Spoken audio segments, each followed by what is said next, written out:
strange house we have dwelt, nigh 57 years. She recited the line like poetry.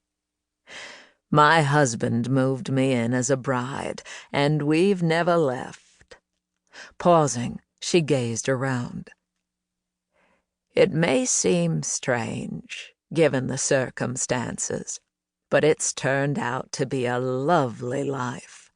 We've known most everyone in Bethlehem, and those who have moved in here are quite good company. Curious about the earth-streaked little woman in the tattered hat, Charlie and Daisy had quit the swing and were now hovering at their mother's elbow. Charlie, shy at 6 but naturally inquisitive, ventured a question. "How many people live here?" He was looking toward the house. Doe chuckled and gave him a weighty look. "Well, there are just 3 of us actually living here. But we're surrounded by very interesting neighbors, if you get my meaning."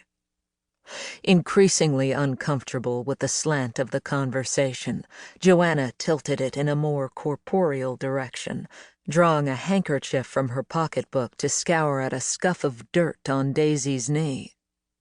"Charlie, Daisy, please say hello to Mrs. Jansen. This is her yard, and she has been nice enough to let you play on her swing." One voice was muted, and one rang out. "Hello, Mrs. Jansen." "Hello, little monkeys. You can call me Doe. Everyone does." "Do you have any children?"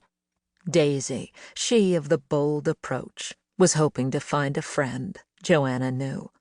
The move to Bethlehem had been exciting at first, but school didn't start for another month, and the kids were getting tired of each other.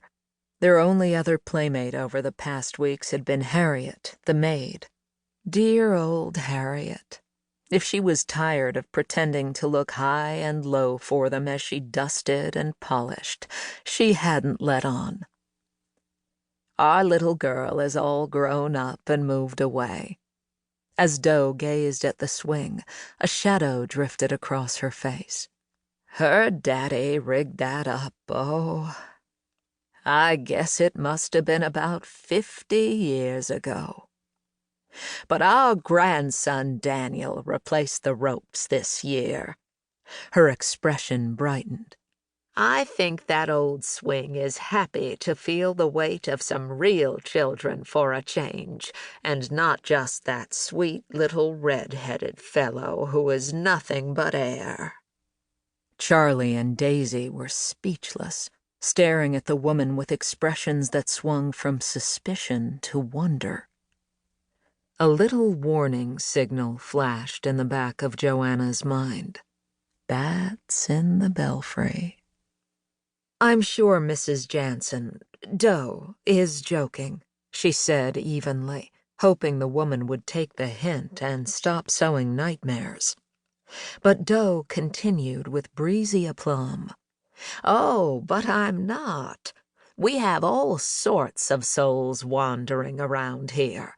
There is a band of Union soldiers, for instance, and I do mean band.